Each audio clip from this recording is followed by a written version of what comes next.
Hello guys, welcome back.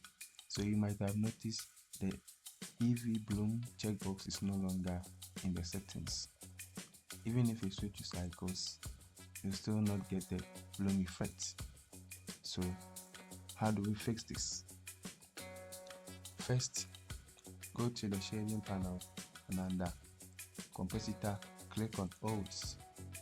Next, let's split our 3D workspace like this and change one of the windows to Compositor. Click on Use Node, press Shift A and add a glare node. Change the type to bloom, and there you have it. Render now has that nice blurry bloom effect. If this video helped you out, make sure to like, subscribe and hit the bell for more